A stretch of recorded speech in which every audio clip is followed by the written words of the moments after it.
Paper કયા ગીરવે મૂક્યા છે? જગ્ગુ, આપણે તે તને ઘરની કાગળની કોપીની ઝેરોક્સ કરાવવા આપી હતી, એ કરાવી લીધી?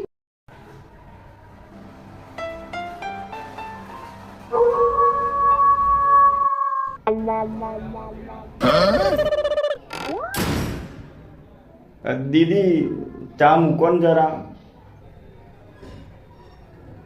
મામા બેટા મને ખબર નથી પણ હું કયા જોશમાં હતો ને એને કંઈ ચીટિંગ તો કરી જ છે. ભાઈ કોઈ વાંધો નહીં, તું મારી સાથે રહેજે. જ્યારે કોઈ પોતાનો ધોકો આપે ને તો દોસ્ત સાથ આપે છે.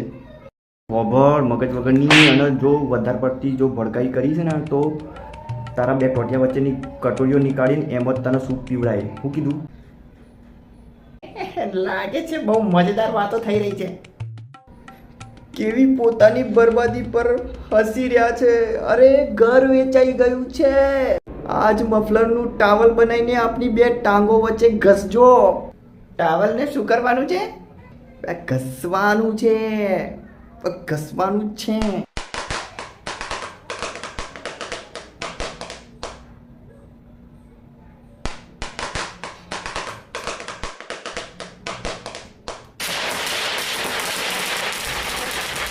મારો દિયોર કુણ સાથે અત્યારે ફટાકડા ફોડવા માંડ્યો છે. તારા બાપનું લગન છે કે હું? મફતના પૈસા લોકોને ઊંઘવા નહીં દેતો. મન કરે છે કે એમના રોકેટમાં બાંધીને આકાશમાં છોડ દઉં.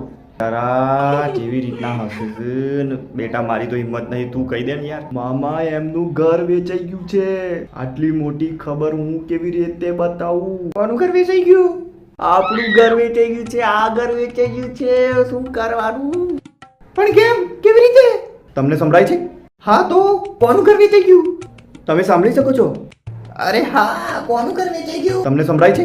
હા, કોનું ઘર વેચાઈ ગયું? એ તમે સાંભળવા લાગ્યા? અરે હા, બેરીવાળા કાનના ઈલાજ કરાય. કોનું ઘર વેચાઈ ગયું?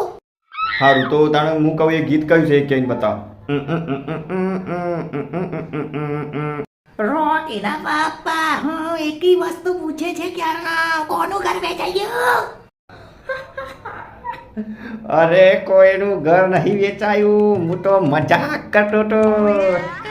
આવી રીતનો મજાક? મામા એ યાર, હું તો એટલે જ તો વિચારું છું કે મને ખબર હતી કે તું આવું ના કરે. મને ખબર હતી. હું એ જ ચેક કરતો તો. જોયું દીદી ઘર વેચવાના બોના કેવા કોણ ભૂંગળા વાગી ગયા ને. બાળપણ તારું ગયું નથી હજુ સુધી, શરારતી.